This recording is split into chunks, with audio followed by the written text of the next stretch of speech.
thank my other board members that are here tonight. If they could raise their hands real quick, because I know you're all throughout the room.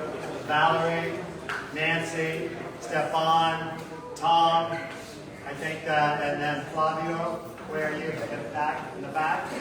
So thank you, Flavio, for your help in coordinating with our Ceviche House. They're our sponsors tonight for food. Ceviche House is right on Alton Road, right around the corner from Whole Foods. Really a great addition to the neighborhood and very moderate, well-priced Peruvian food. So please check that out. We still have plenty more appetizers back there, but treat yourself. I also want to recognize our host tonight, our friends from the Waverly, Eric, Dino, Michael, you could raise your hands, and the residents as well who came down tonight. Thank you all for allowing us to use this wonderful community room. I also want to recognize, again, as I scan around the back, again, my friends from Alexander from Cove, raise your hand. We did a big walk recently on Lincoln Court from 8th Street to 17th Street. A lot of violations going on there. We really need to clean up that alley and need your support as well with that. Thank you. We continue to follow up, and I have seen some improvement since then, but others still are slow to respond to the violations that you sent. Welcome back, Captain Lozano and Officer Rodriguez. They're in the very back as well. Thank you very much. I see Commissioner Magazine, Commissioner Bott. Thank you very much. We have, let's see, Alex is going to be speaking in just a few minutes. First up on the agenda, as well as our mayor and then Commissioner Lopez as well. Anybody I overlooked? I work at CIP speaking. Commissioner Dominguez's office here. Albert, thank you, Albert. Appreciate that. And I know Kara is here as well, and Lewis too. I wanted to let you know, though, again, on our agenda tonight, out of respect for the commission tomorrow, I know the commissioners want to hear what's going on, but if any of them have to walk out, I understand, because it's, again, another long day for you all tomorrow. And normally we don't do this the day before, but again, a lot of things shifted, including the location of the meeting, but we're all here tonight. That's the most important thing. So with that said, I want to talk about the agenda items tonight. First, we're going to talk about West Ave Phase 2, transitioning into Phase 3, some best practices and challenges that our folks on Lincoln Court are living through right now. Then we're going to talk from there, we're going to talk about we're going to talk a little bit about the Live Local. And I've got some slides for you. Again, this is an ongoing issue we need to keep a watch on and how it's going to impact our neighborhood. And then lastly, but certainly not least, David Martin has a lot of projects going on in our neighborhood. So he's going to give you a quick update with his assistant Andrea as well on that as well. Lastly, one other thing I wanted to remind you is Commissioner Bott is our Blue Zone Commissioner. Raise your hand. Thank you. We really want to get out ahead of this. So the way we're doing this is part of our initiative this year is health, wellness, and fitness. So our first resident social that we're doing is actually going to be Saturday, the 2nd of May at 12 noon at Miami Beach Fit CrossFit. It's 1040 Alton Road, right next to Go-Go Fresh. So please come out. They're offering some specials for you all if you're into that type of training. They're going to do a few exercise classes. They recently upgraded all their equipment to Techno Gym. If you're familiar with that, that is the Rolls Royce of gym equipment. But they also do a lot of not only the equipment, but CrossFit training as well for a lot of your needs. So again, that's going to be part of our resident social fitness initiative. So I hope many of you all come out. Anybody who comes that day will get 20% off on membership. And if you're already a member, if anybody is here, raise your hand. You bring a friend, you'll also get a free month off your membership as well. So keep that in mind and hope to see many of you all there. And Joe lives right by there, so I know he's going to bring the free right around the corner, right? I know I can count on you. I was out of breath walking here, so I mean, And we also have Commissioner Greco right there. Raise your hand. So he'll come out and support. And I also want to recognize him. A year ago, we had a High Rocks event here. He came up to me and said, "Hey Tim, would you do it with me next year as a team?" And I scratched my head and said, "Let me think about it." because I've never done a teams competition with Ira, so I've always done it alone. Well, he ended up, 3 months ago, I said, hey, yeah, let's do it. He was a phenomenal partner. So thank you, Mike. Come on up for doing that with me. And good job. I couldn't put it on the agenda, but it was a roll of surprise since you oversee the agenda. But we have some special certificates from the city honoring both Tim and Mike for their national achievements. This is Tim Carr and Mike Rico Victory Day. Our city, our fellow commissioners, your community are so incredibly proud of you all.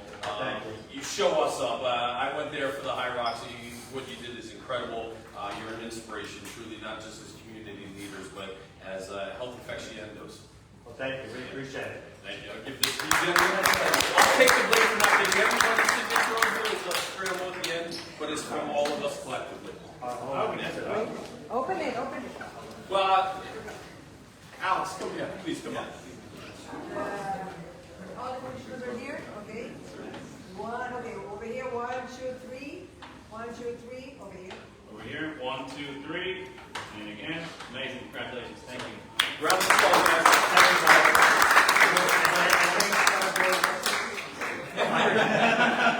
No, actually, I'll be honest, so we averaged our age, and so we were in the age 55 to 59. We came first in our category, which is amazing. So we qualified for the World Championship. So we'll see what goes on from there in June. So thank you, Mike.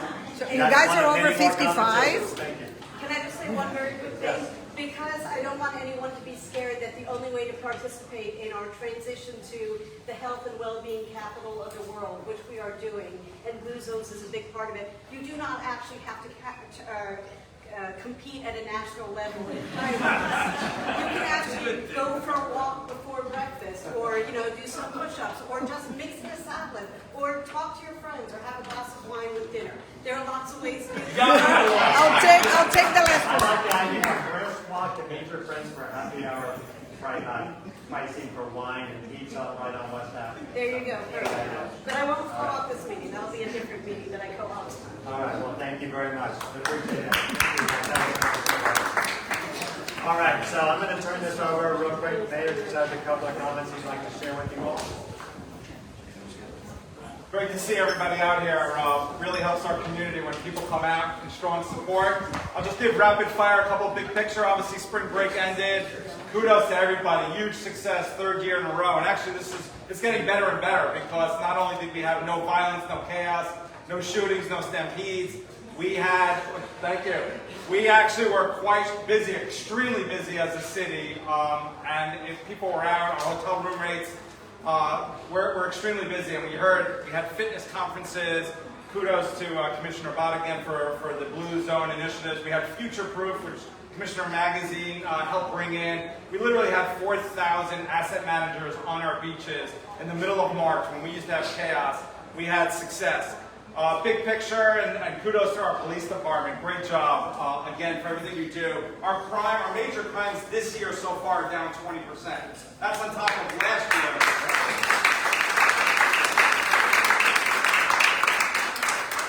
That's on top of last year, our major crimes were down 18%. By the way, when I give all these stats, they're good data points. It's important. Hopefully, and I think you all see it when you walk down the streets and you feel it. I hear that from most of our residents.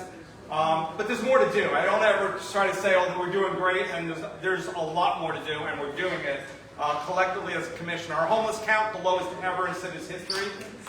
Thank you. 60% lower than we were just 3 years ago. Again, we offer a lot of services. We spend millions on it, but you can't sleep in the public in Miami Beach. Just we're not going to tolerate it. We'll get you the help that you need, and hopefully people will avail themselves of the services. Our hotel room rate, first quarter, #1 in the country. And it's not even close. We're over $400 a night. There's not a city in the U.S. that's over 300. We're over 400. So we're doing great. Our resort tax collections, we're breaking records. 2 months in a row, we've broken our own records for the month of January and then February. Quality of life, though, remains the key issue for us, and obviously crime being a big part of that. Modified mufflers and exhaust. Having our police department enforce that, it's a major problem. I hear it from everybody. Thank you for the nods. We're really trying to crack down. I've had legislation, our commission is in full support, but trying to force the issue. Our police department actually is on pace already this year to issue more citations than it ever has for modified mufflers, which shows you how much needs to be done, because we're doing a lot and it's still a perpetual, persistent problem. So, but we're trying to tackle it head on. I'll finish off with the water taxi. It's been a huge success. Ridership keeps going up. We're actually at the point where we're turning people away sometimes during peak hours. But check it out from Mariska Park if you haven't done yet to Venetian Marina. We're actually working actively on increasing the service hours and also pick up and drop off locations. Trying to get a pick up and drop off south of 5th, and also bringing it north and south throughout Miami Beach. So we're looking to expand this. I'm actually meeting Thursday at the TPO, a Transportation Planning Organization. They have potential funding. So there's a lot of work. It's free, and that's the way we want to keep it. So I'll finish off. I know Commissioner Fernandez is going to address it, but I'm proud and happy you brought the legislation to try to clear a staging area for the Epicurus space to allow for more parking. I think that's a great piece of legislation. I know you're going to talk about it more. Thank you. If there's anything you need, please, we're all available. Please reach out to me, my Deputy Chief of Staff, Blake Bovan, who's very active, engaged also, but please reach out to me directly. Happy to help with anything. And thank you to Tim Clark and the entire SoBe West board. Really, they have the ear of all of us in Miami Beach. When they call or email, we respond. We jump, right? We jump. So glad to have that support and advocacy from the West Avenue neighborhood. Thank you.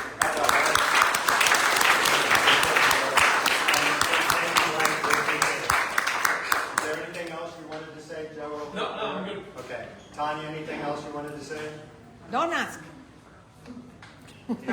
Don't worry, I won't. All right. Commissioner Lopez? Thank you, Tim. Good evening, everyone. I just wanted to give an update. Last time I was here, we talked about the stop sign down the road, and we were confused. We didn't know whether FDOT had any jurisdiction or whether the county did. And we found out that FDOT does not get involved in stop signs, so that was a good sign.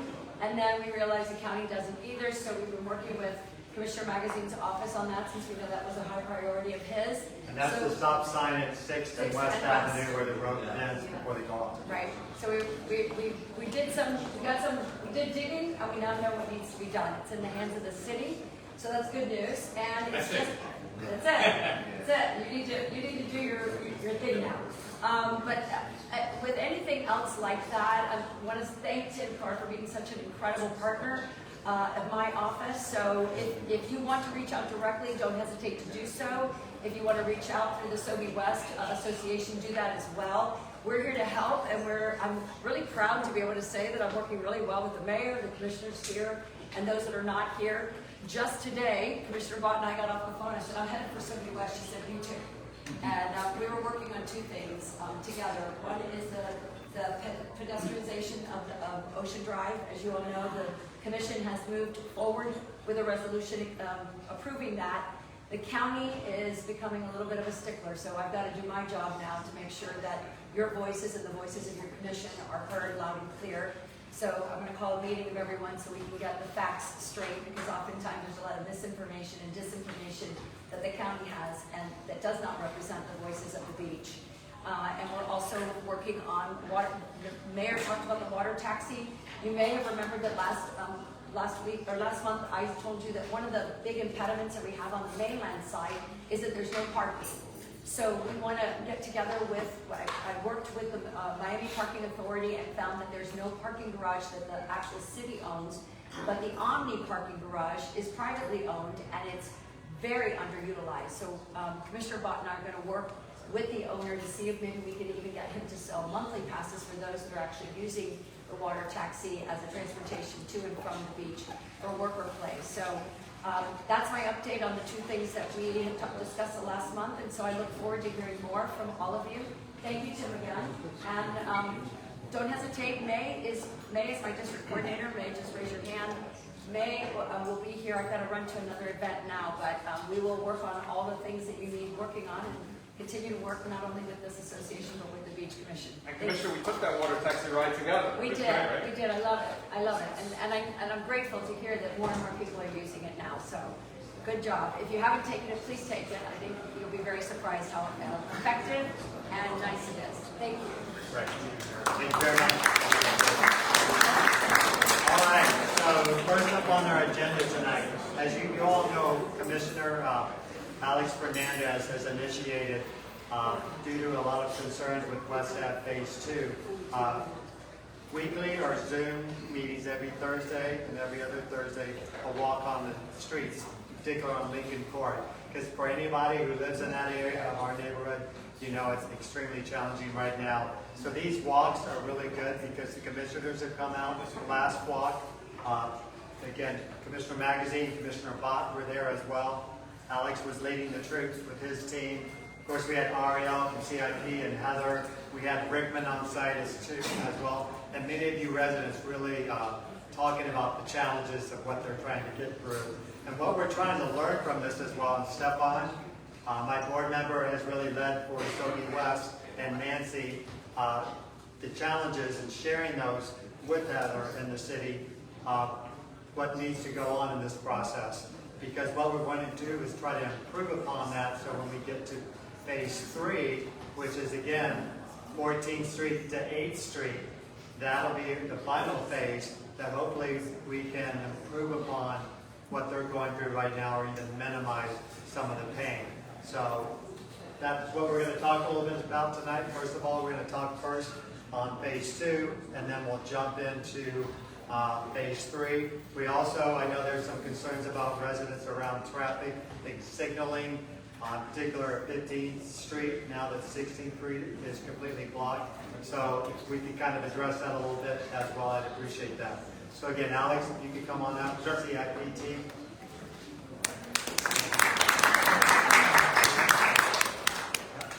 How cute is this pink microphone? Only Valerie would have such a cute microphone. Thank you, Tim, for inviting me, and I'm happy to be here with my colleagues because it really is very much of a team effort. Commissioner Magazine is present at pretty much all of the walkthrough meetings that we're doing. Commissioner Bott joined us at the last one.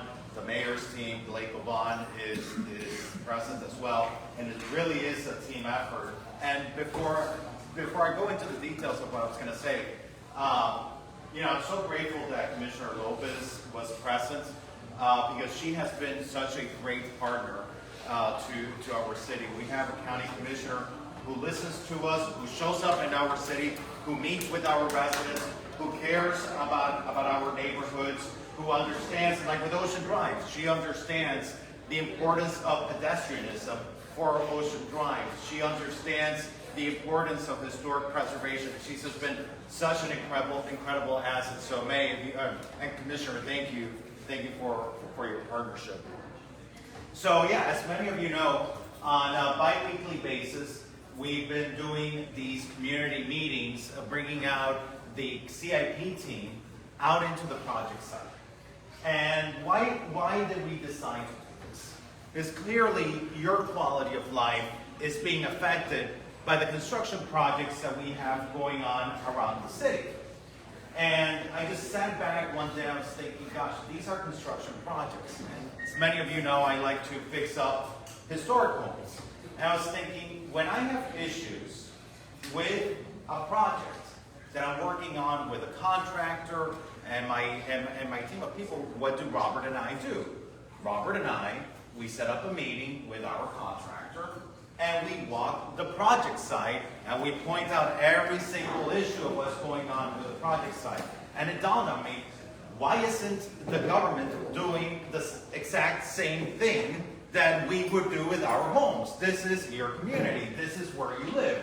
If you are having issues with what's going on your street, it only stands to reason that we not be discussing this in a boardroom and that we not be discussing this on Zoom, that we all get together on the street with a contractor, with the capital improvements team, and walk it block by block, where you get to point out exactly what is bothering you, and you get to hear directly from the contractors what are the next steps in the phases of what's going on. So we've initiated that. I think it's one of the best outcomes of this West Avenue project, and I think it's a model to replicate going forward in other projects, is this direct line of communication.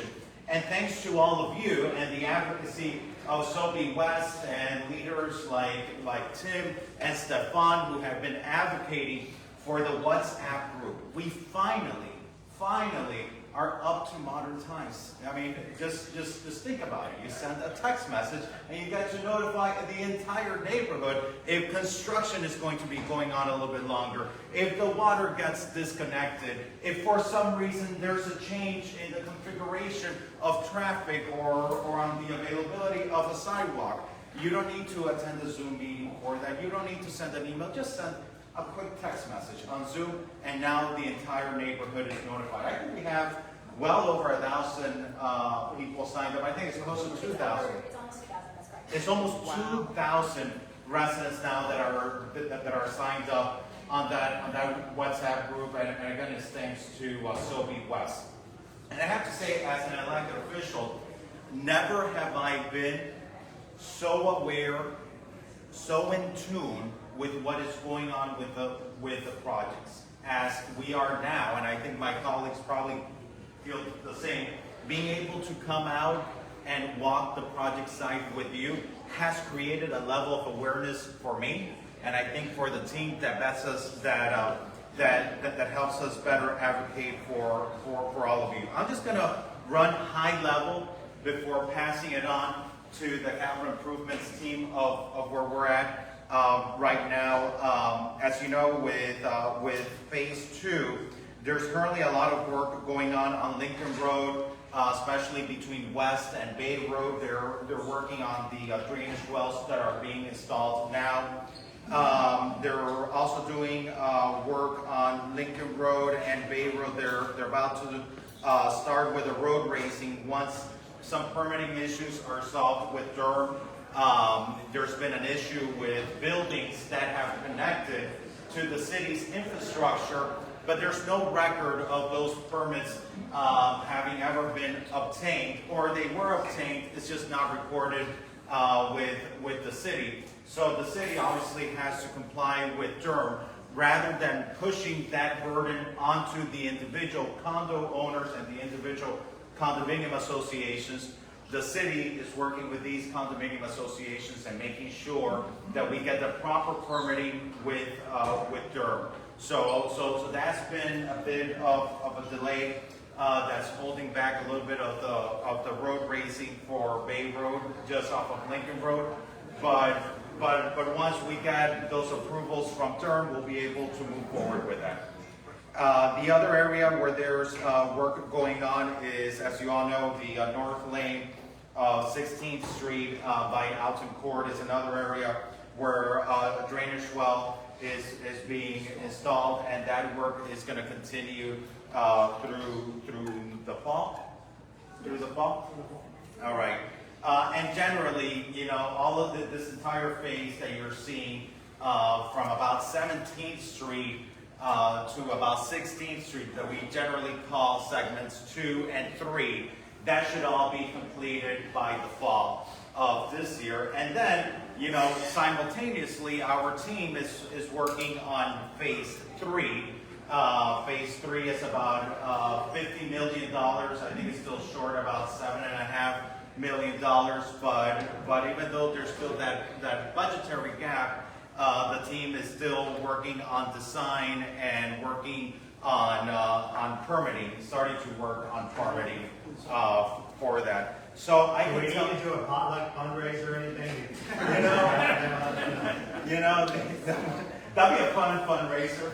I just leave you with this. I think a lot of lessons have been learned from this West Avenue project. As I mentioned, never have I been so in the weeds of what's going on, and never have I seen so much community participation as we have with this project. And I think the fact that we get together on a bi-weekly basis, once on Zoom and the other one in person, and actually going block by block and walking it together with all of you has just helped create a higher level of efficiency, a direct response to what's affecting you, and being able, most importantly, to get ahead of the challenges before they get implemented. Because a lot of times changes were happening to the route of traffic, and sidewalks were being closed, and parking was being eliminated, but you weren't finding out about it. And so now with these bi-weekly meetings that we're having,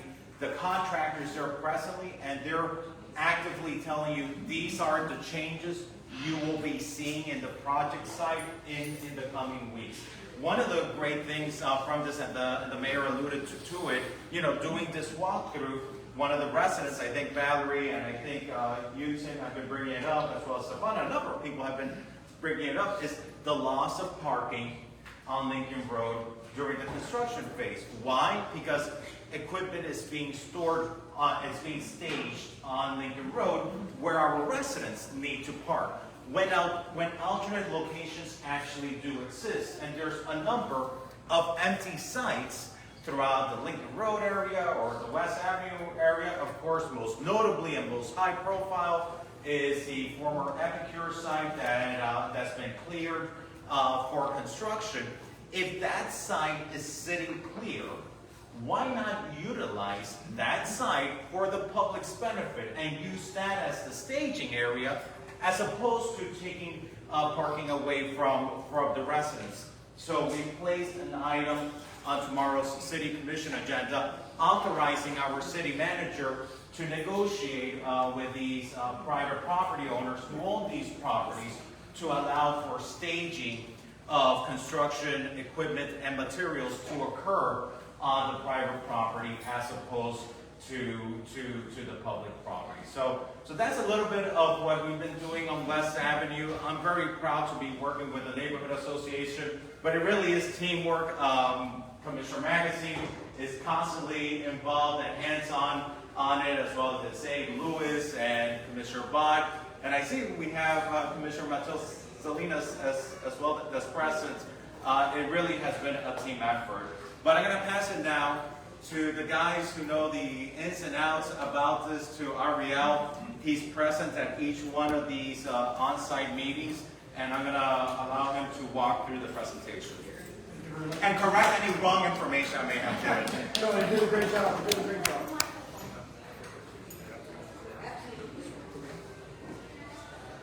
Thank you, Commissioner. I think you did a great job. I don't need to talk anymore. Any questions? So I thank the mayor and the commission for this, Tim, for inviting us. I am here. I am the construction team, part of the construction CIP. I do have team members that are behind me throughout this whole time, addressing the challenges, not only for phase 2, but for phase 3. So I also want to give out recognition to the team. I have Onan, who's part of the phase 3 project, Ralph, who's part of the phase 2 project, engineer, Sergio, who's involved in both phase 2 and phase 3, and Raul, who is the public works engineer, who's involved in phase 3. So I want to, and can't forget Heather and Aurora. They're also involved. They are our faces to every time you call. So I just want to, let you guys know that there is a team behind you, and everybody's from a city staff is trying to make sure it's addressed any concerns that you have in a daily basis. So I just wanted to put that out. I do have a quick presentation. Your segment phase 2, and please do not get confused between phase 3 or the segments, is divided up into 9 segments. The contractor is currently working on phase 1, which is where the pump station is at, phase 2, and phase 3. Phase 2, as the commissioner alluded, that it is going to be completed by fall. We do have some permitting issues with Durham that have impacted the delay regarding the harmonization. Yes, sir? Could you identify the streets? It's hard to see it from back here. Oh, yes, of course. You have West Ave, that runs the whole length of the project. Lincoln Road, Lincoln Court, Bay Road, that runs the whole length of the project. And you also have 16th Street, 18th Street, and so on. So thank you very much. Okay, so, that is phase two. That's what we're currently working on. We are working on the pump station, as I said, the drainage wells here in Lincoln Road and West Avenue. Wells, the drainage wells in Bay Road and Lincoln Road, and 16th Street and West Avenue is the wells. As you, for some of you who are not part of the weekly or the monthly updates, the drainage wells are approximately probably half the size or bigger, as big as this room that we're speaking of, in diameter-wise, 30, 40 feet down. So the contractor has to dig a hole, has to put some sheet piles and dig a hole down in order to install these wells. So that currently occurs here, and as we go further south, it'll also be installed. Yes, sir.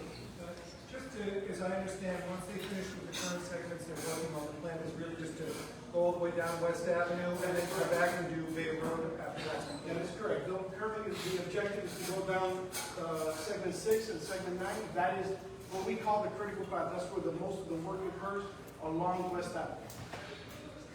That's where you're gonna go next. That's where we go. Once we finish, we cannot work at 2 segments at a time.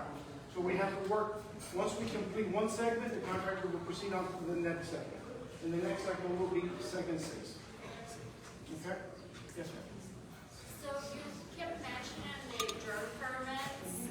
Why weren't they obtained before construction actually started? And what's the due date to actually get those permits? You have to understand, a lot of these buildings were connected a long time ago before even DERM occurred. Some of the drawings, some of the plans have not been updated with the city prior to that. So when the contractor goes, the contractor has to, is a design build contractor, he has to go and get the permit.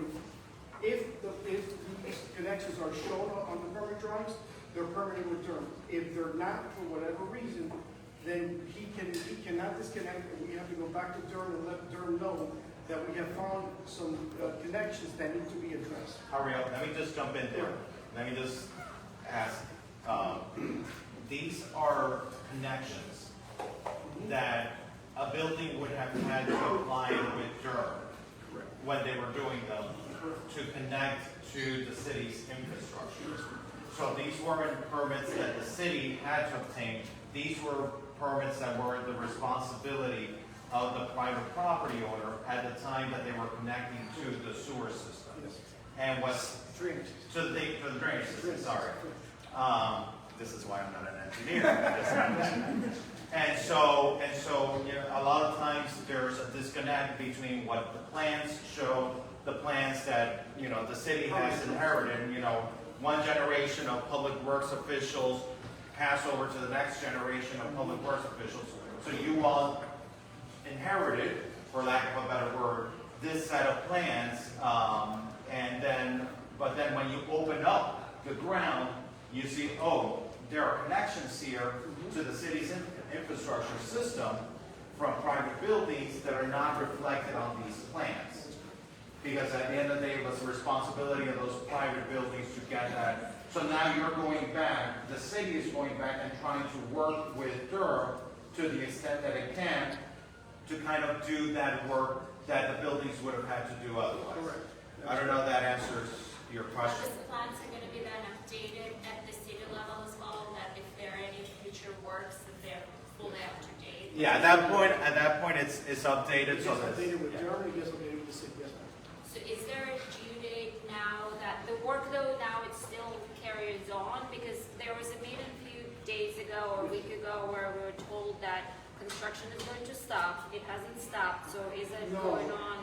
The construction for the road raising component, the harmonization, that has stopped because we don't want to proceed with harmonization and leave it not complete.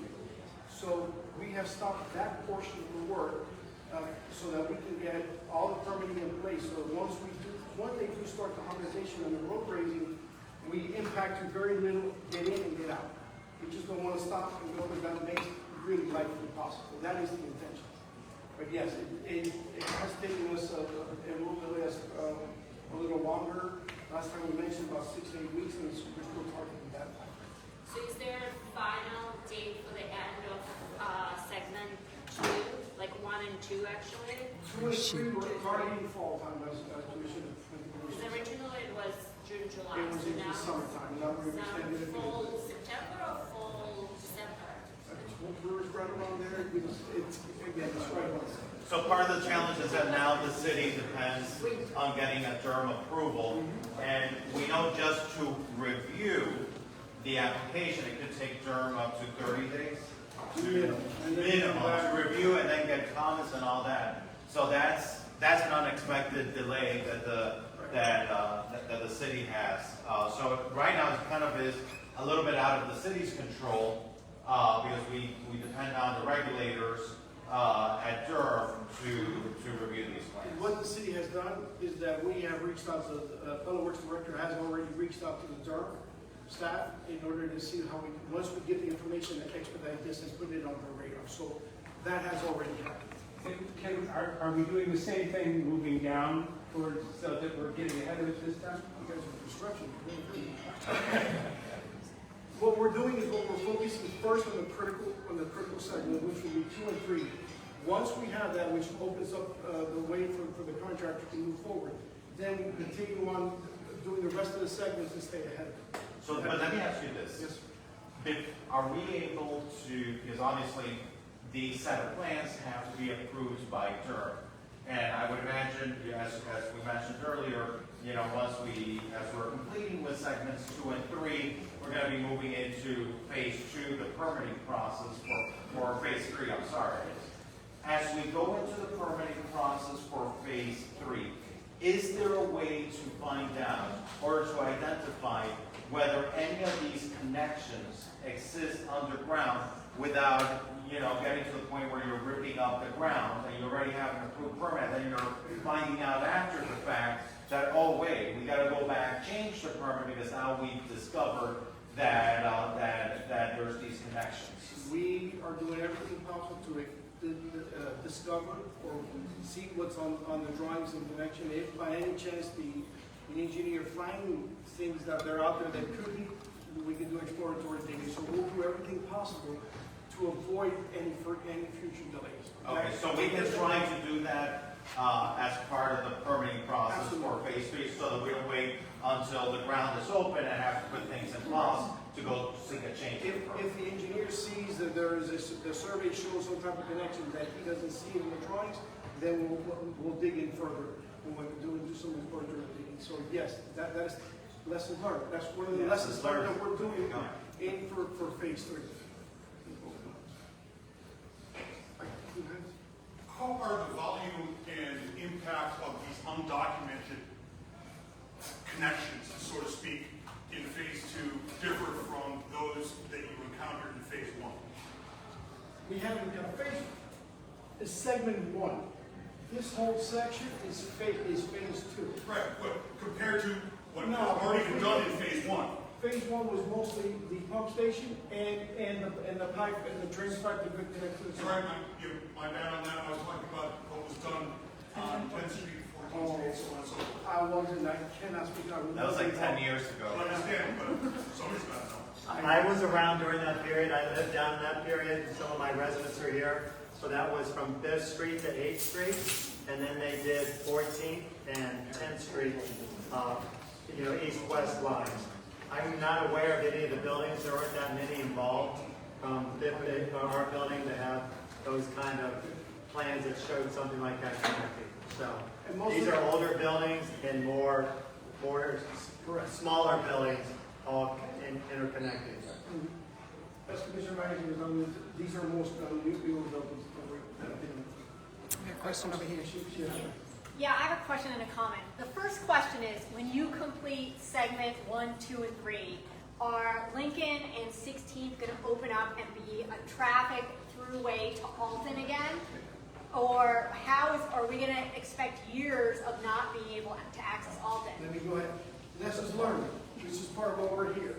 We have learned a lot with regards to traffic and how to mitigate traffic and what we're doing. One of the things that we are learning that we're doing is just how can we phase and what can we do to minimize the impact to the community while the contractor's out in phase 3. So those are one of the things that we're already learning. There is one thing that you need to be aware of. Because we're working on segment 2 and 3, a lot of, you're basically, hold into the canal and in this area, so there's really no way to move. As the project moves further south, you have more ways to go around the project and more ways to get in and out of the area. So that's one of the things that we are learning, that once we go south, we hope and we believe that the traffic will be a lot easier to circumvent. That leads to my next question, because last time I was here, I spoke to, I think, David, who said that phase 3 is going to run concurrently with phase 2. And I am very concerned about the access on West, that whole route, because if you think about the picture holistically, you have at least 5 years of construction on the Venetian with a bridge replacement. You have 4 to 5 more years of the MacArthur Causeway being a mess because of those stupid arches. So it's going to be disastrous to get on Alton Road, on MacArthur, or on the Venetian. So I'm worried if you have 2 sides coming in with construction, you're going to stop up traffic in every direction for years. We'll look into that and see how we can mitigate. But let me ask you this, because with phase 3, we are in a design phase. Yes. We still haven't started permitting for it. And there is a gap of about $70 million.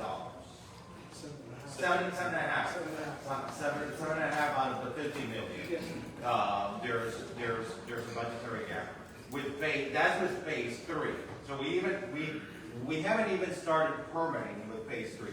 How long do we anticipate permitting to take for phase 3? Under 20 days at worst case, 90 most likely. Okay, and when do we anticipate to start? 120 days at best, or? 90 is between 90 and 120. Okay, so between 90 and 100, so about 4 months. I would, good case, could potentially be more, but I know whenever government, no offense, but whenever government tells me 4 months, it might be 6 or 7 months. And when do we anticipate to start the permitting for that? We anticipate to start permitting in the summertime. In the summertime. So July or August or what? We're talking July. July. We're aiming for July. Okay, so at best, you'll have completed an approved permit by December. You haven't worked in the city before. Okay, and phase 2 though is projected to end in February, in fall. Phase 2 is it for phase 2 and segment 2 and 3. Right. Segment 2 and 3 are projected to end in fall. Okay, segment 2 and 3. So that's the Lincoln Road area and the West Avenue area. Correct. Up to 16th Street. Okay, so when you move on to start on phase 3, where are you going to be on phase 2? When we move on to phase 2, you mean it'll be on segment 6. On It'll segment be 6. the main. Because I think that's the concern that she's expressing. So hopefully we'll be completed with this here, and then we're going to be going on over here. But if we start phase 3 simultaneously, which runs from 8th Street to about 14th Street, we're going to be creating a major traffic situation over here. So let me just ask, is there a way, while you're working on phase 3, to perhaps, well, let's go back to the other one, to work perhaps on these areas here so that we limit the impact on the West Avenue traffic? The intention is to go down to phase 6 and 9, and then come back on this end. So they made the phase 6 and go to 4. We're still working that out. But probably under here, they go into this area. Yeah. So that you don't have phase 3 happening simultaneously with this here. This was the main story. And again, we're analyzing, that's one of the things that, in essence, one that we talked about, that we're going to be discussing, how to phase it and how do we do help minimize the impact. Okay? So yes, that is the discussion we're having. Thank you for asking that question because, you know, I think you just have to look at the big picture. yeah, the big So he thing. go there because he had his hand. Yeah. On these connections that that you don't know about, were they originally permitted? Or are these unpermitted connections? There are unpermitted connections that we have to now permit and finalize, yes. So if I'm assuming it's coming from buildings or? If we find, it could be a combination thereof, if we find that the drawings, we find drawings that have a connection, then is unpermitted, then we'll go ahead and permit that process and get it through permitting. If by any chance when they do dig and they find something that is not shown anywhere, then we will have to notify and get that permitted also. But why does that cause you to have to go back and re-permit for every undocumented permit that's not there? If it's not permitted, we have to permit it per property. If it's not there. So some of these, recorded, right? so- Isn't it the same problem of the under the streets? It's not recorded accurately, which is why there is no permit physically or whatever, but he's right, they had a permit back then. well, the thing is that at that time, when a lot of these buildings were built, may have been 70s, the 60s, 70s, 80s, before Durham existed as a regulatory agency. So those permits didn't exist. And if Durham existed and these newer buildings, like this building got a permit from Durham to connect into the city's infrastructure. The city has a record of that and therefore can reflect it in the plans that it gets permitted through Durham. The problem is that for the older buildings that connected to the city's infrastructure before Durham existed, had the city known about it, it would have had to connect, it would have had to get it permitted as part of the original plans, but the moment you open it up and you discover it, now you have to go back and make a revision to the permit. It's not grandfathered in? Apparently not, unfortunately. It would be great, wouldn't it? And by the way, I've spoken with the city manager and been like, listen, I'm happy to call the mayor at the county or others at the county, and they're like, it's the worst thing we can do. Because Durham is a regulatory agency, there are these scientists and these engineers, and the moment you start to put political pressure on them, they kind of like, come to a standstill. So we can't even do that because it is a regulatory agency and they're an independent agency, and they're looking out for the environment and making sure that our infrastructure is up to the modern standards, and we have to respect that independence. But it does, unfortunately, cause a delay when we're dealing with the older buildings that connected before Durham existed. Okay, we have one over here. So I was a little confused about your previous answer because you mentioned that the West Avenue is a critical path, right? So I thought that means that you have to do West Avenue before anything else. And then you said, well, maybe it's not a critical path, and maybe we'll do something The else. reason why I say critical, but that's where the major infrastructure occurs, down West Avenue. Now, the contractor may elect to go 6 to 9, or he may say, you know what, I want to go back to 4. Okay. And do it that way. That's the reason why I said it all depends. It could be a few that type of conversation. But But it's up to the contractor to decide, or you can decide? It's a team discussion, and the contractor would normally dictate and request that. But the reason why I say it is that the major infrastructure occurs along West Avenue. Thank you. So it seems like the unknown factor of those connections is a big issue. And that's what delays and creates a huge and sometimes necessary right now, because from what I understand, the only method being used to track those connections that can be used at this point, that's being used at this point, is city documents and city permits. And so wouldn't that be, wouldn't those costs be wouldn't we justify the cost of using more modern trackers, like talking about trackers, scanners, ultrasound, which is a technology that's available, right? and that we can use. Can we do like a study on that to see if it's justified to do, to track those connections with modern and less invasive methods instead of What we have done in part of our meeting today. In our phase 3 meeting that we had today, that was one of the discussions. The engineer is actually doing a GPR of the area to do that, and we'll see what we can do on phase 2. The main thing on phase 2 is try to expedite as quickly as possible to stop the inconvenience. But if we could do that with Lincoln Court, that would be ideal too, because I'm assuming that Bay Road has the problem, Lincoln Court has a problem too. Our main priority now is focusing on these items, these two, Lincoln Court, Bay Road, get out of the West Ave. But Lincoln Court probably has that same connection issue from those buildings, like we discovered on Bay. So we're doing that, but lessons learned, phase 3, the engineer is actually doing GPR, which is ground penetrating radar to find as much as they can. So that's one of the lessons learned. And then, so,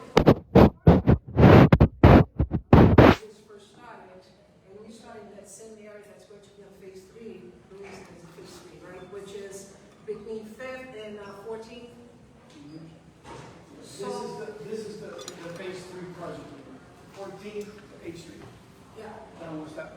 So we're kind of having to redo some of the parts there because the work that was done previously actually generate there was a snowball effect. Let me put it this way.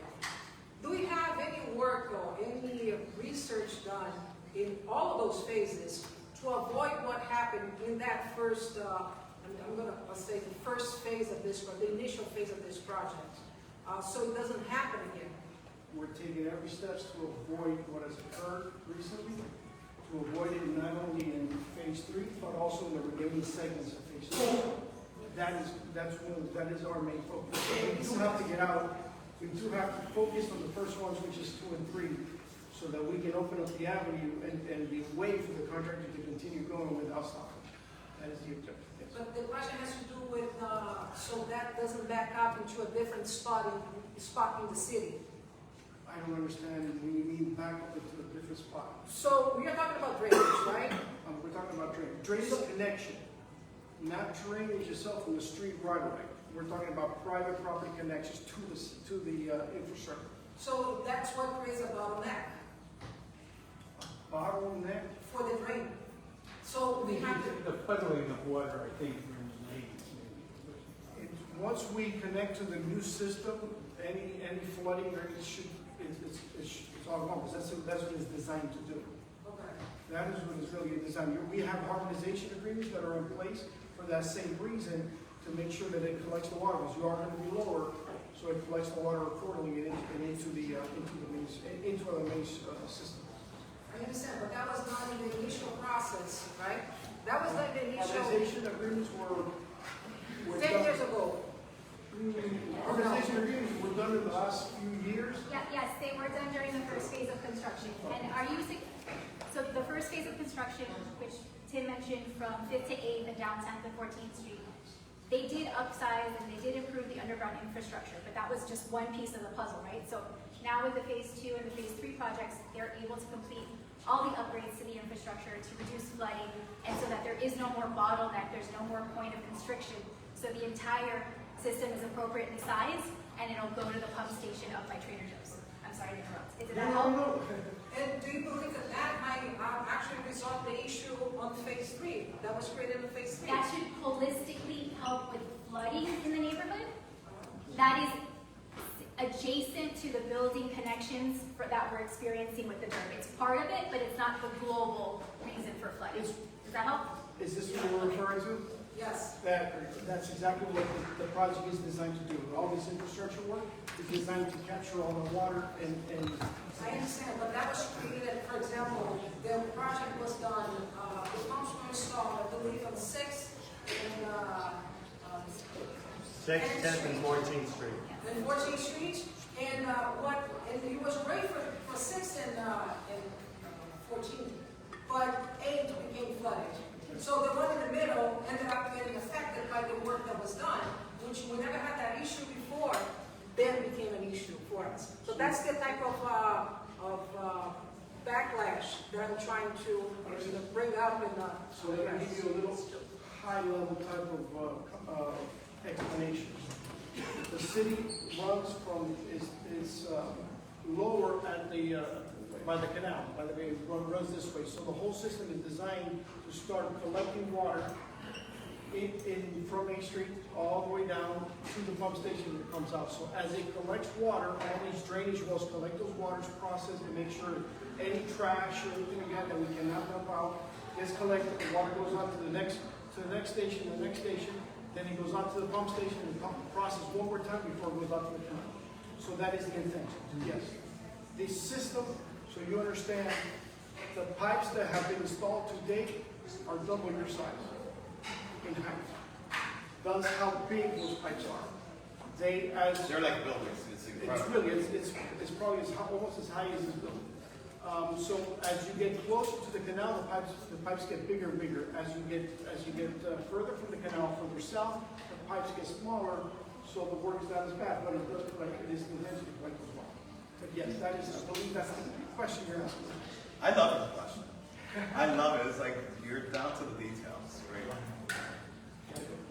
So, bottom line is, this is the existing structure. We brought a picture to let you guys know, this is what we're doing to upgrade. This is what they're installing now, so you have an idea. This is how big the structure is, look in comparison to the person that's at least 6 feet tall. And Like you're literally building buildings underground. That's what these pumps are. It is incredible. Again, these are the wells that are currently being installed, so everybody has an idea. The pump station site is there. And this is the walkthrough that we have. This is the picture that we do with the walkthrough that we had last week. We talked about traffic flow, which is one of the lessons we're learning on how to mitigate when we go on to phase 3. The project phasing, that's one of the things that we are talking now. I think you alluded to that question. We are talking about phasing the project, how we're going to phase it, what we're going to do to help minimize that, understanding what's occurring in phase 2. With the WhatsApp, that's what Commissioner Fernandez has mentioned before I spoke. Harmonization process. We are going to be meeting with all the residents or all the property owners in phase 3 to harmonize, to get in a harmonization agreement so that we can go in, once we raise the road, we can go in and harmonize your property. Special events, a lot of the stuff that we do in the construction site is to make sure that when we do traffic, we take into consideration any special events. Our Basel Boat Week, so that we know that those events increase traffic flow, so we're vigilant of those and how we can mitigate. And the walkthroughs, the ones that walkthroughs that Commissioner Fernandez alluded to, and Tim said about the virtual meetings that we have. So, in closing, I know that Tim wanted these are the renderings that of eventually how it's going to look. In closing, we are West Avenue. West Avenue to the left. Okay. In closing, we are trying to do everything possible to coordinate and coordinate everything from phase 2 to phase 3 to all the lessons learned. We continue to learn every day. It's a process. So whatever we do today, we'll learn. And if it doesn't work, we'll adjust it and keep going until we get it to a point where it helps. So I want to at least rest assured that we're doing that. Commissioner Fernandez is a big advocate and he helps us to put the message out there, along with the team that's behind me out there. So I just want to let you know who we are.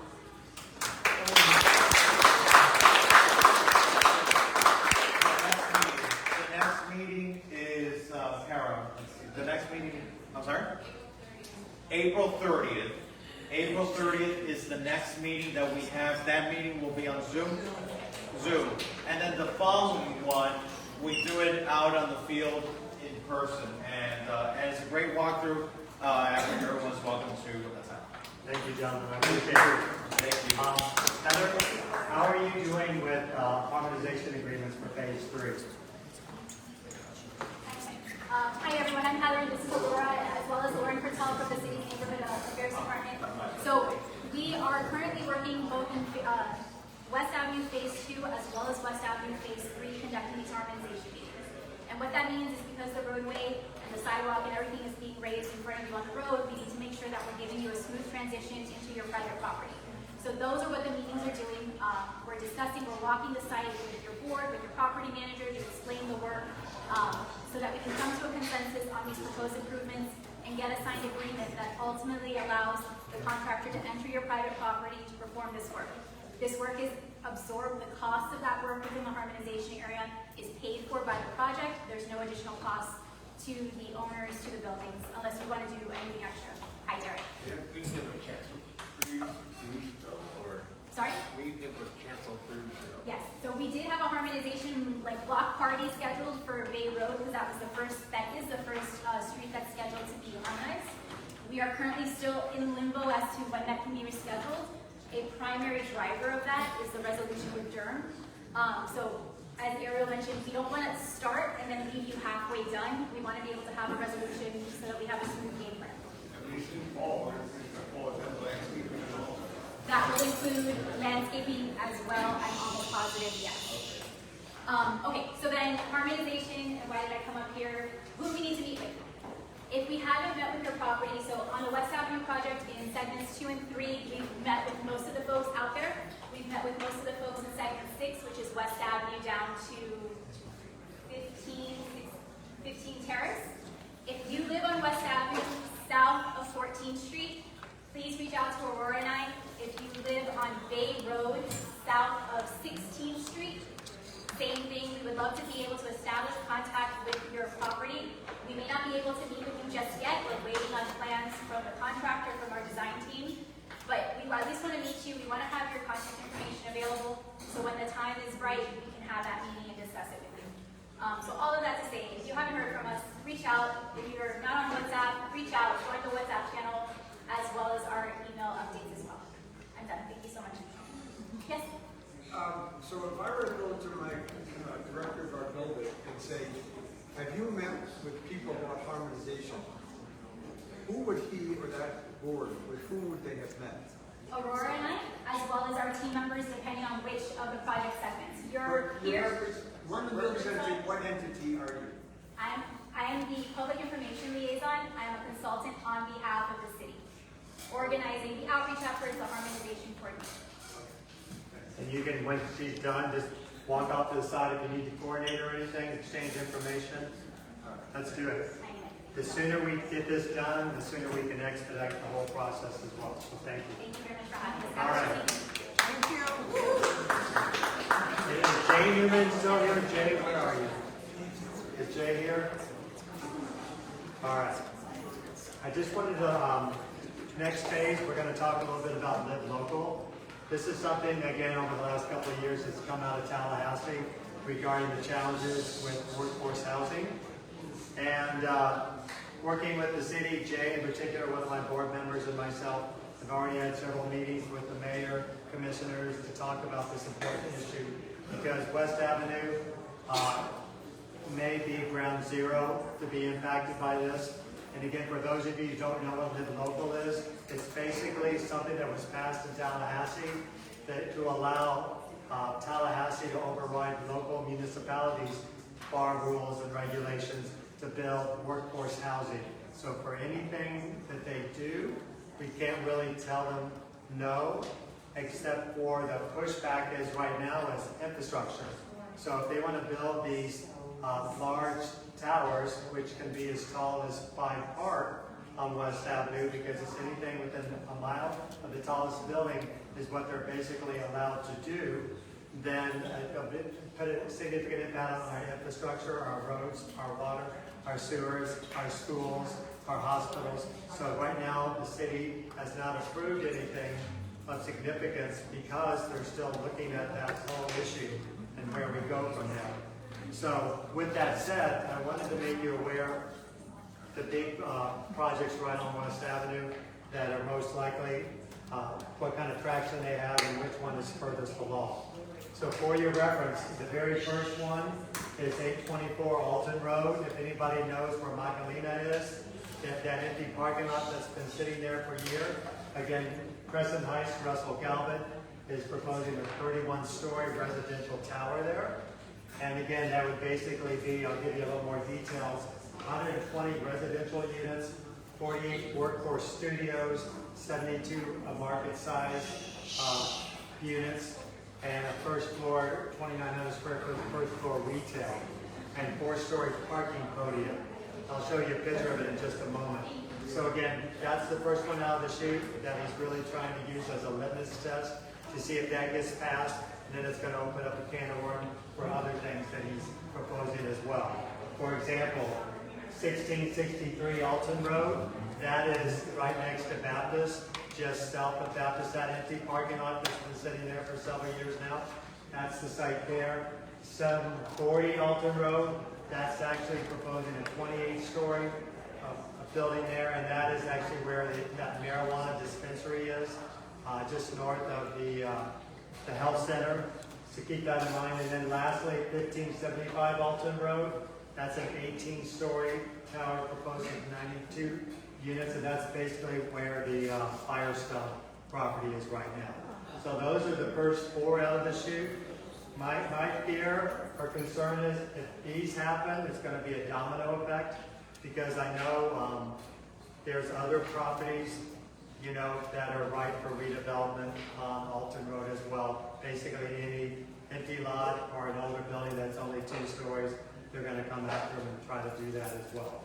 So again, we're working closely with the city on this whole process to see what we can do, again, to keep the process slow. And then also, there are proposals that our commissioners are doing for Washington Road for workforce housing, Lincoln Road to 17th Street. I know Commissioner Fernandez has a proposal, Suarez has for Washington. So if we can go back to Tallahassee and say, hey, we are meeting the needs for workforce housing, it's in this area, we do not need excessive additional towers in our neighborhood because of the concerns it may cause. And we haven't even talked about, you know, the increased density and the issues with evacuations and stuff from that perspective. So there's a lot of things going on from that perspective that the city's struggling with and how we can manage against what Tallahassee's trying to mandate. So again, this is what the 31-story proposal looks like on that empty lot next to Michaelina. This is just more background details on it. And again, if this one happens, I think the others will be like a domino. And this puts it in perspective to, let's say, the Floridians, the Bentley Bay, South Bay Club, Southgate Apartments. You can see those right now. And there's Michaelina right now, as you can see, is a 2-story property. Hold that just a minute. And this is aerial, what it looks like. I'm sorry, can you go back just 1 second? Yeah. Thank you. Thank you. Sure. And this is an aerial view of that empty lot right now for your reference. So, any questions? Yes.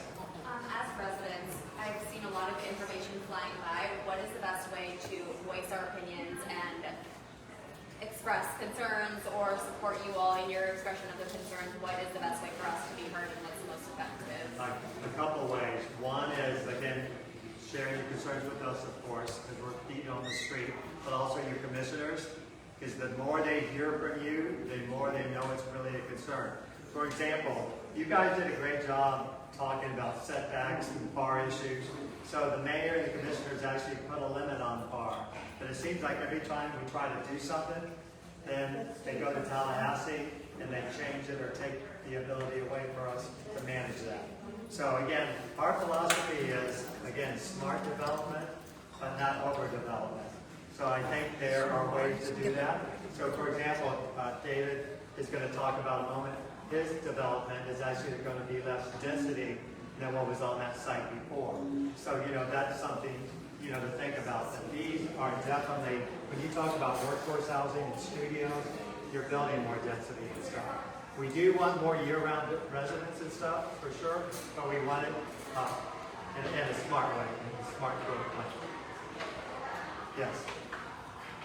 In order to have a variance to the height restriction, you have to, it's a threshold to provide a certain ratio of workforce affordable housing. 42%. So if it's 42%, can we object to the premise that the developer is presenting that it is allowing for 42% of workforce housing on that particular site as a way of closing off the height variant? Yeah, we can't. Why? At this time, because Tallahassee took away our ability to do that. Who object? Well, how do they prove that they are in fact getting 42% of affordable, in quotes, housing? That's part of the application process that they have to show and document. But how do they establish a good faith in that?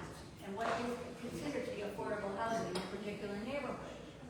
So affordable housing, I'll show you right here. It is for a family of 4, capped at $104,000 annually. That's considered affordable housing. But again, how do you put a family of 4 in a studio apartment? You see what I mean? So it's kind of a... Such a good character. All right, there's another question. Nice seeing you. Always nice to see you. All 4 of those projects are Russell Galvin projects? Yes, all Crescent Heights. Is there no way we can shame him? I mean, how much money does one man need? He's the Voldemort of Miami. What is his name? I think people have to turn against him and tell him personally how bad we think this is. Because he is like a rapist. It's unbelievable what he's doing. Someone over here, Tanya? Yeah, I'm not going to comment on these projects. I haven't seen them, but I wanted to talk about the Tallahassee affordable housing BS, because that's what it is. It is a developer giveaway. We have been preempted by our state representatives for years now. And while they might have had a point that we're being too restrictive in the city of Miami Beach, the way to fix that is not to take the power of change out of our hands, out of your hands, because you elect us. And we know the city collectively. We know the city better than anybody sitting in Tallahassee. And the problem is that most of these laws get suggested, sponsored by people who have never set foot in Miami Beach, have a preconceived notion of what Miami Beach is, think that it's all rich people living in mansions and 40-story towers. When the fact of the matter is we have a ton of nationally occurring affordable housing. We have a ton of people who are barely holding it together. We have a lot of people who are working multiple jobs. So don't tell me that the best way to solve for affordable housing on a 7-mile stretch of sand in the middle of the goddamn ocean, pardon my French, is to build a 40-story tower with supposedly 40% of affordable housing. When in fact, the way the developers will do that is they will need to have a very high parking pedestal because they need parking to get funded. They will fulfill their obligations of the 40% of affordable housing by doing studios and junior 1-bedrooms. So if we're trying to solve for the missing middle, or a family of 2 or 3, we're not putting those folks into 1-bedroom, junior 1-bedrooms, or studios. So this is a fallacy. The other thing is, you might be able to propose something that is as tall as Galvin's monstrosity down at 5th and Alton. But if we don't have the infrastructure to make sure that the sewers flush, that you get clean drinking water, we're not building that. And I keep asking this question because I don't have faith in our elected leaders in Tallahassee, but supposedly it is a thing that is sacrosanct. We'll see. Sacrosanct, didn't even know I couldn't say that word backwards. Sacrosanct. But supposedly the concurrency laws, which are the laws which govern how many people can flush a toilet at the same time without it breaking the pipes, supposedly those are inviolable. They cannot be changed, right? So the big question, that's like, you know, the little boy with the finger in the dike holding back the flood tides, right? And if that goes, we have no control. I keep getting told by our city attorney that that will not go because that is a life safety issue. But you know what else is a life safety issue? Getting off the island in the middle of a hurricane warning, right? So we do want more people living here. We want people living here who are our neighbors, who are making our corridors safer and more engaged, who are sending their kids to school, who are using the businesses year-round. We don't not want tourists and visitors. We love them. They're awesome, and they take our story back and come back for years to come with their families. But we want this to be a year-round, thriving community with mindful, thoughtful, contextually appropriate development where it makes sense. The other thing about the affordable, I'm sorry I'm on the rant, but I'm very salty today. We got a big day tomorrow. Just wait till tomorrow. Bring the popcorn. The other thing about the affordable housing misnomer is that affordable housing is tossed around as a general phrase.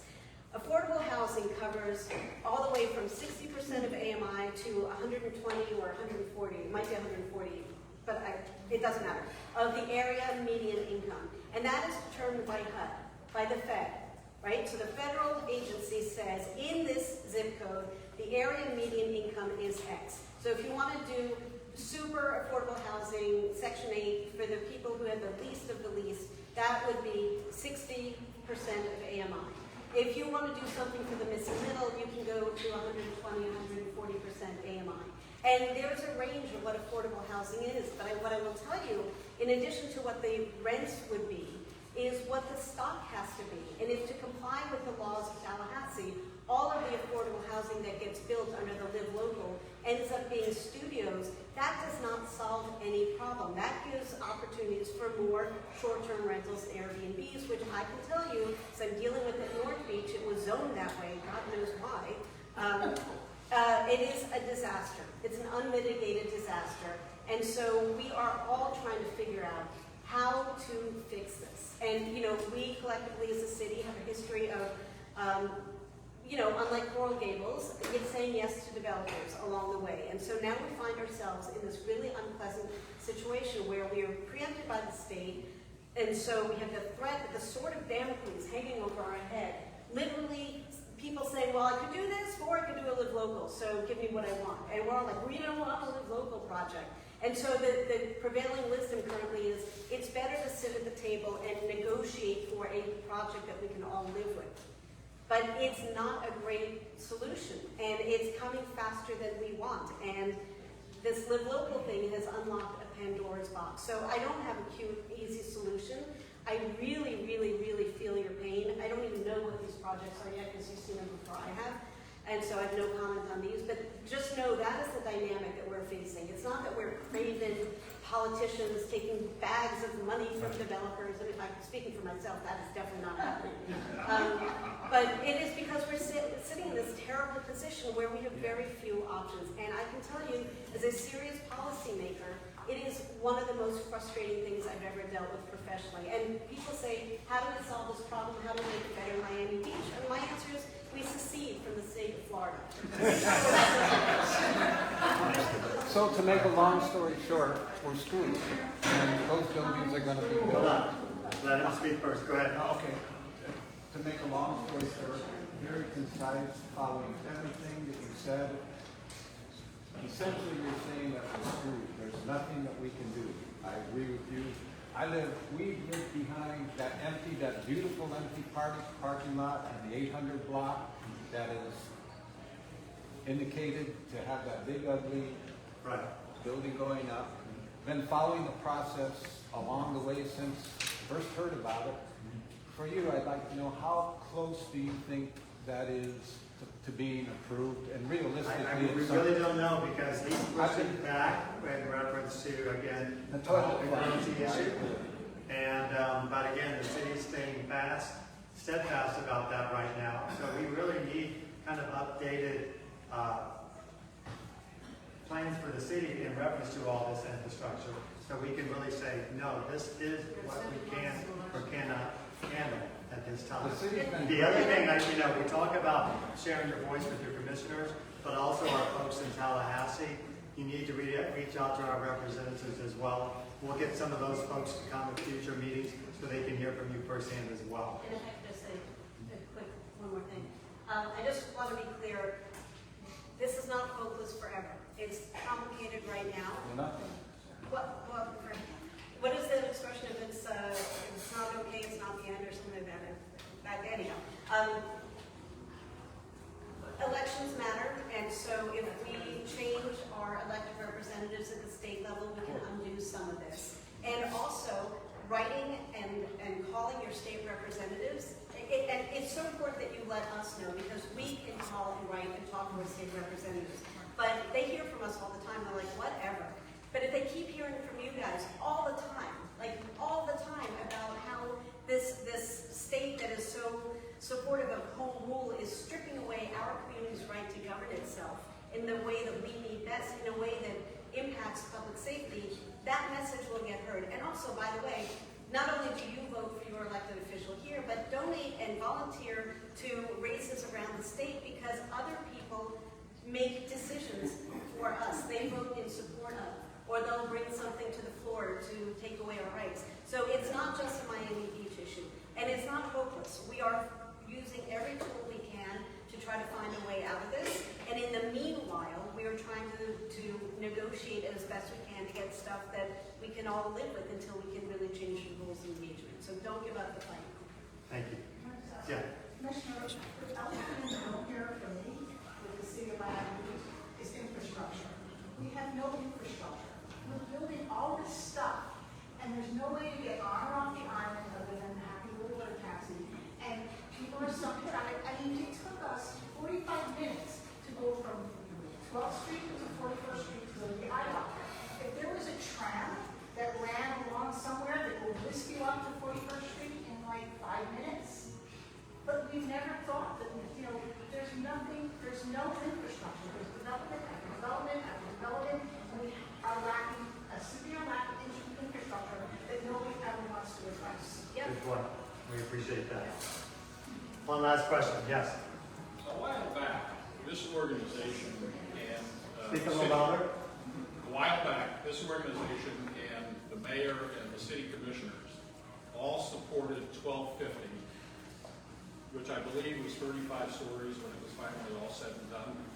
And so what I'm trying to figure out is, what is the distinction of what the city supports in terms of towers in one instance, and then says in towers of the other instance they don't support? It's incongruous.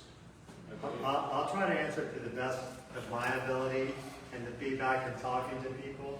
The original plan for the city, if you notice, if you look at South of 5th and down West Avenue, any high-rise was supposed to be on the perimeter, on the waterfront. And then when you go inland, it was supposed to be lower. The situation there with that property, it's taller but less dense. But we were trying to get rid of really an eyesore and a police-ridden, cockroach-ridden, bikini hostel property. So kind of the compromise in this whole process is we get a park out of that, we get a new neighbor that's a better neighbor, less dense neighbor. So that was kind of compromise in that process. And it's like what Commissioner Bott said. Sometimes we have to be involved in the process to try to get the best possible project for all of us. Does everybody win? As long as the developer has something to trade, which Alton obviously does down by Immaculate, he's got tons of stuff to trade down there. Yeah. He's going to get whatever he wants. Is that what you're saying? No, not at all. And again, that's right on Alton Road too. And that's a dense development. It's not a less dense development, it's a much more dense development. So, I've got to move on to the next agenda, folks. Sorry, Tim, one more.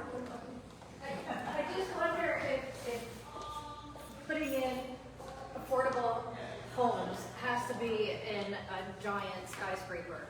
Isn't there any way we could get somebody to help fix up the lower That's what the rise proposals buildings? are for Washington and on Lincoln and on 17th Street. And more than that. More than that. Yeah, so that's actually something I'm really sort of passionate about. Instead of building up, is doing infill development.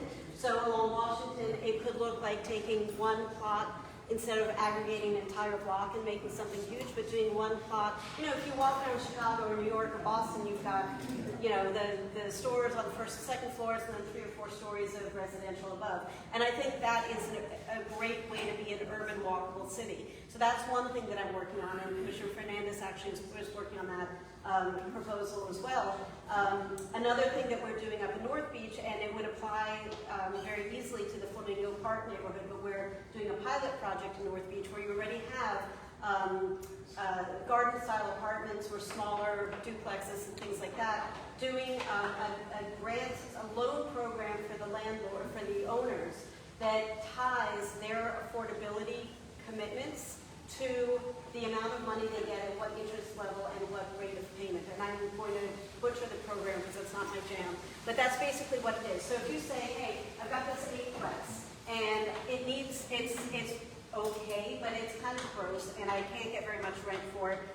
It needs new AC and it needs new roof, but I can't afford to do that because it's really expensive. But I really like, I've got these tenants and I want to make sure, it would be nice to be able to charge more than $600 a month, but not as much as $3,000 a month. So this is a program where you can apply and go through the process. And if you are accepted and it all works, then you get the money to do the improvements. So you are elevating the affordable housing inventory in a way that doesn't displace a ton of people, because not everyone's going to take advantage of it. But there will be a place for people to move up. And that is how housing is supposed to work. And you take a step back on urban planning. When you're first out of college and you're a bartender and you've got 4 roommates, you're in a studio and you're going to open bars for beer and meatballs for dinner, right? Like that's how it works. And then when you get your first job managing a bar, then you can move out into your first 1-bedroom apartment. And then when you start a family or find a partner, then you move into a bigger, and there's always a flow, a progression of housing. We cannot build more on land that we don't have. Like we can't do a nice residential park full of starter homes someplace because we're not.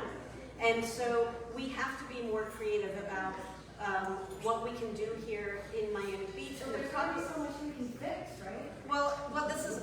Okay, we gotta wrap this up. Thank you. Call me Let and me I'll be get happy you to. guys Okay, two quick questions real quick. Out of respect for the time and listening through this and waiting. Go ahead.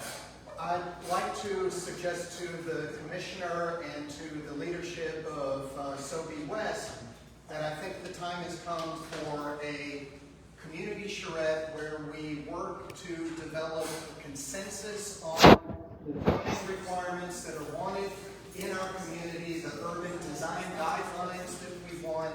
Presumably the ones that are on the books now were developed through some sort of a process like that. There is clearly a lot of disagreement among within the community about what the requirements, what the allowances, what the guidelines should be. Live Local Act will not last forever. I don't think it has a long life. It's going to be changed.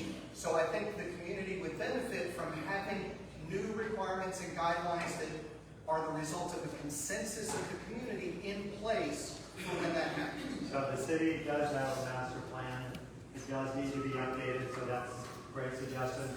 We've actually started to propose that process as well. And we could do more meetings for input. Last question, quickly. So we have this issue with the Live Local, where yesterday I attended the meeting for their project on Alton 1680, right? And one thing that really caught my attention was that they're building rentals.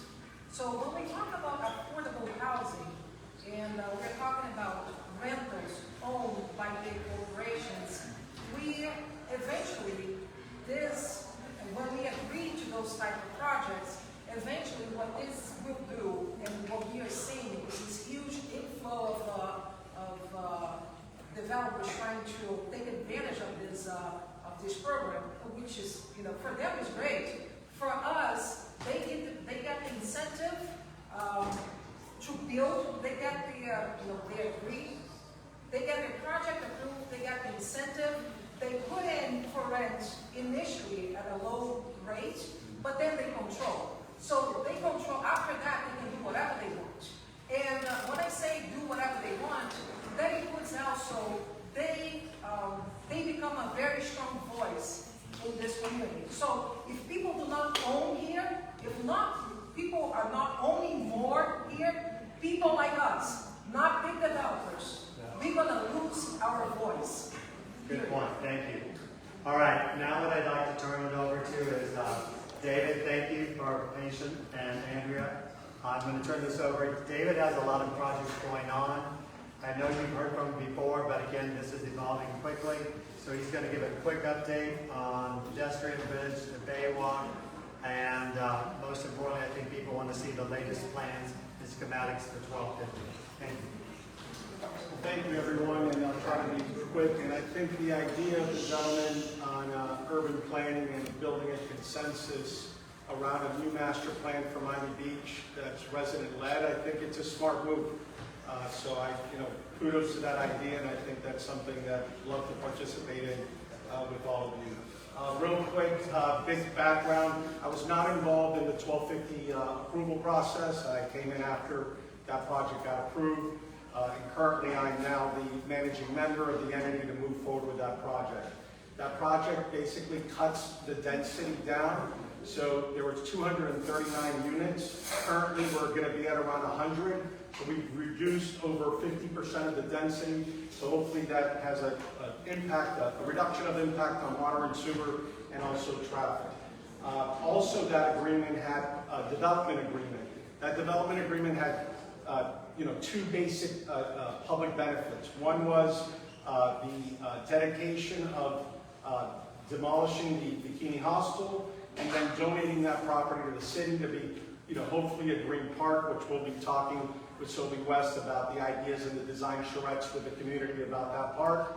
And then the second component was adding 4 new bay walks to the entire walk, which we are basically designing and working with a lot of the adjacent condo buildings in order to achieve that. So with that, just want to highlight we are up for a design review board meeting that's going to be happening in May.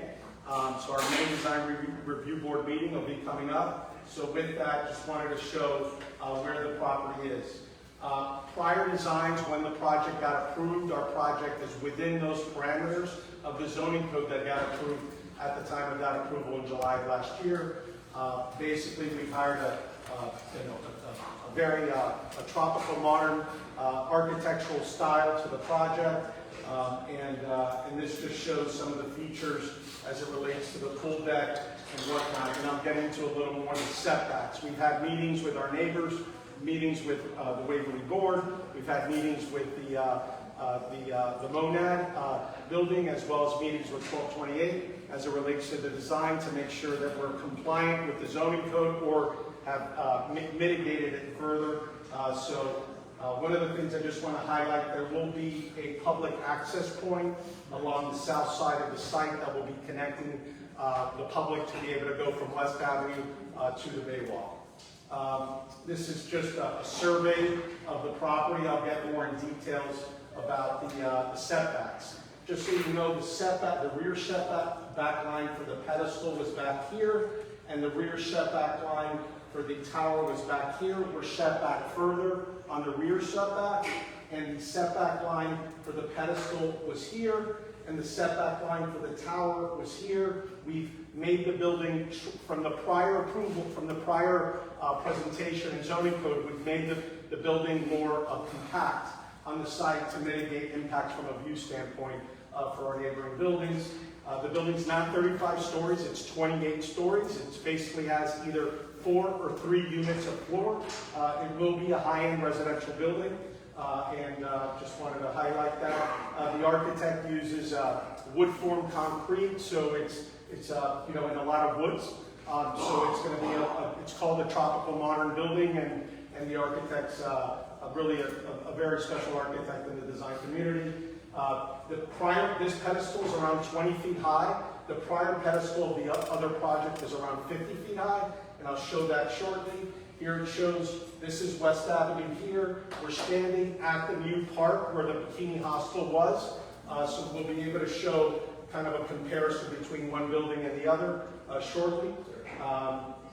This shows a little bit more of the design kind of motif and identity of the project. This is just a lobby image that shows the drop-off experience at the building, some of the interiors. Don't want to bore you with that. Also, here's obviously the view and pool deck environment that will be. This shows kind of the parameters, so it shows that the pedestal along West Avenue is very low compared to the prior pedestal that was much higher, and also that the building is compact on the overall site. The site has around 90,000 square feet, and the footprint of the tower is around 17,000 to 18,000 square feet, so it's around 20% of the overall site. Next slide. This is just a material board and palette. We're going to design review board. These are the things that the design review board committee requires of us to present, and also holds us to the fire when we submit our building permit. We have to comply with our design review board requirements. Again, I'm showing the site plan here.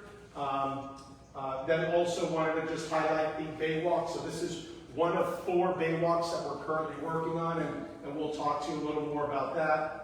This is just a motif of the landscape architecture. This is the prior pedestal that was presented to the community, and this is the new one, so it is significantly lower, and thought that was important. So our front setbacks, we now will have 174 feet. We're allowed to go to 150, so we set back the building 24 more feet from West Avenue. And then on the rear setback, we're allowed to have a 63-foot setback, and we have an 88-foot setback, so our design is around 25 feet further away from the rear, trying to make it more compact on the overall site. And this was the prior presentation that happened for 1250 in last July when that project got approved. Let's go next slide here real quick. This shows prior to now, prior pedestal to now new pedestal. I guess our pedestal is not 20, it's around 16 feet 4 inches, and the prior pedestal was 51 feet. Next slide. So again, this is a drop-off landscape. This is, so our parking is in the basement. We're not putting a big garage, so we're doing a basement parking, and we're gonna have an amenity deck. The paddle court that we're putting in here is interior, does not have any windows or any openings to the outside, so the sound from the building is something that we're going to be controlling. Also, something that is very important to the Waverly in several buildings. We'll be coordinating with our lighting consultant to make sure the lighting is directed in the right way, so it's not creating a lighting condition for some of the neighboring buildings, and that's something that we're going to be working on. I'm just going to go through. This is some of the design for the amenities. Again, we're going forward with the design review board. This is the public walkway from West Avenue to get to the Bay Walk. And that's kind of the design of that project. Thank you. So the next is the Bikini Hostel. So we demolished it finally. It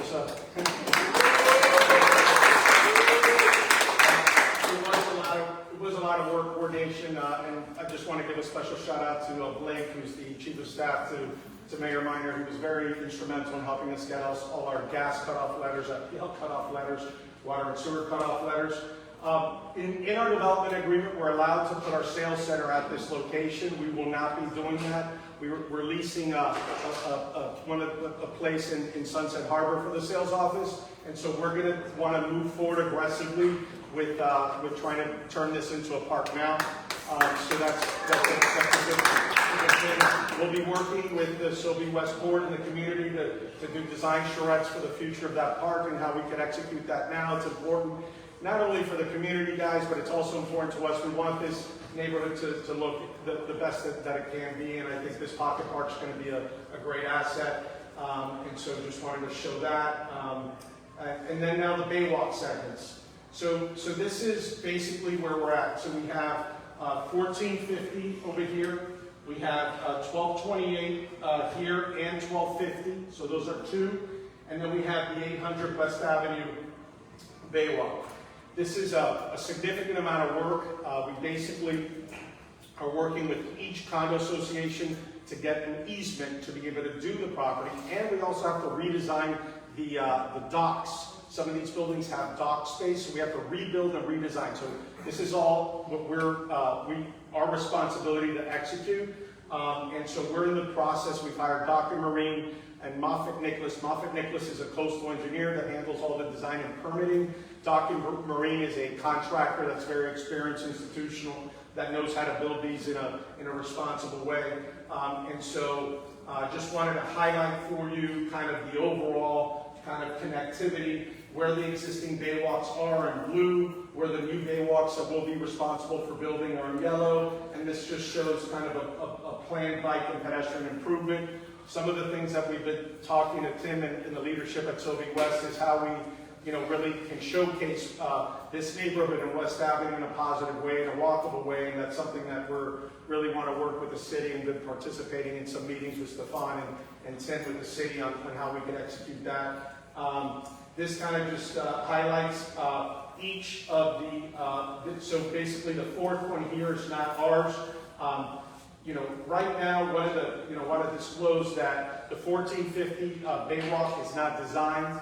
It's not finalized from a design standpoint. There's some coordination that needs to happen with our neighbor in order to mitigate the Baywalk's impact on 1450. We're working with leadership of the 1450 Condo Association in order to achieve that. But it's one of the most important things that we have to do.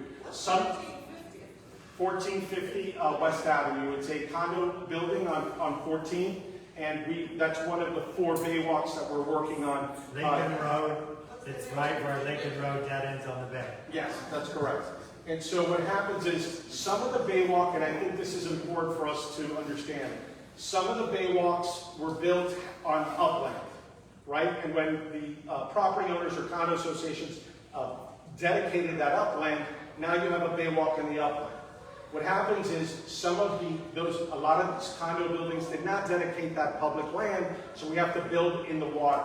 And when we build in the water, the dilemma is giving enough access in order to be able to repair the seawalls if and when, wherever it happens, and that's why you see that gap. Something that we got a comment on at a recent meeting was, the railing aspect and how we could create a railing that's more of these, kind of these steel wires, rather than doing these pickets, having steel wires that are kind of going to mitigate the look and being able to see it, even though it needs to have proper engineering as it relates to the top cap of the railing, rather than having a very ugly looking railing. We will be coming to SoBe West with an update of that railing for these overwater conditions. The Baywalks that are not over water don't really require a railing, but the Baywalk conditions where they are in the water will be having a railing condition that's really that's going to be something appealing rather than just one of these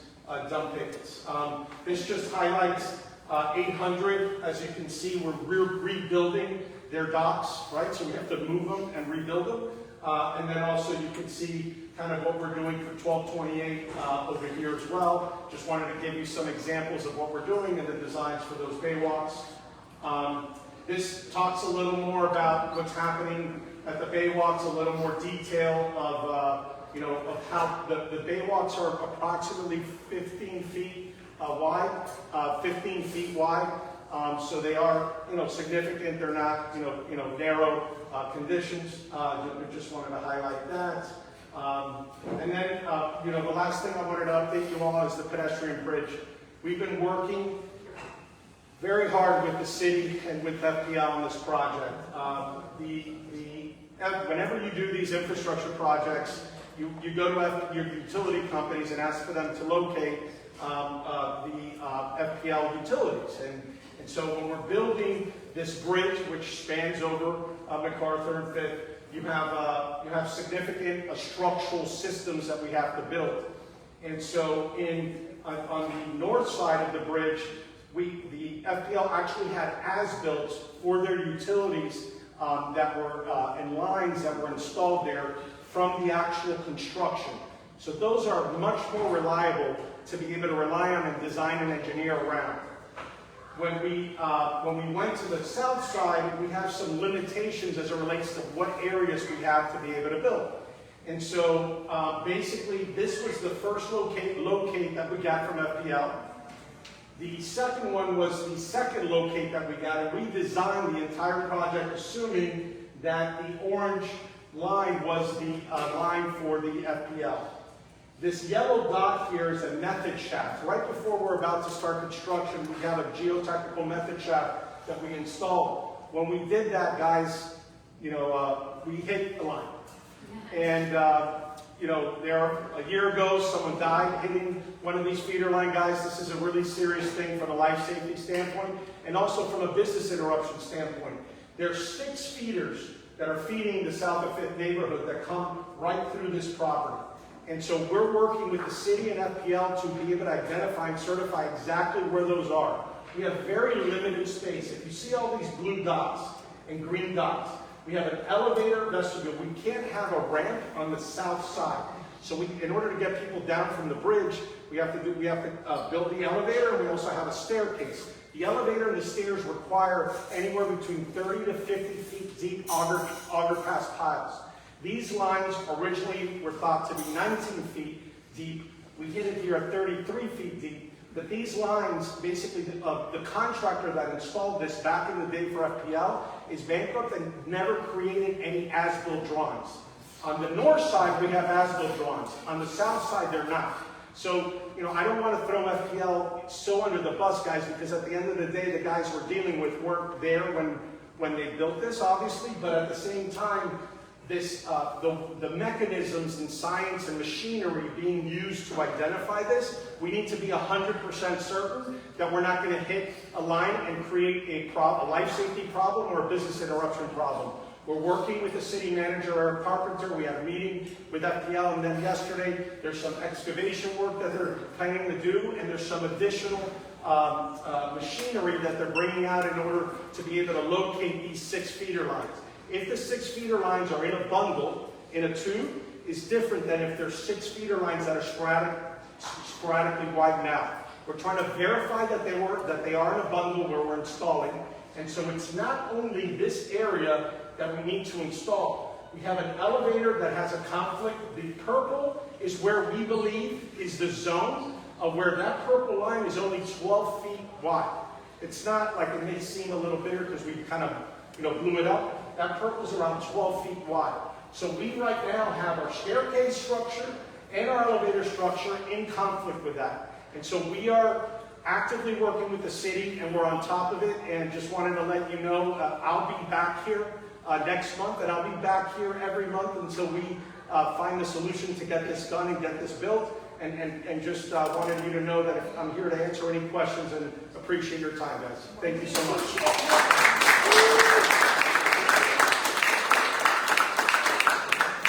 Any questions, anyone? Yes, sir. How deep is the garage going to be?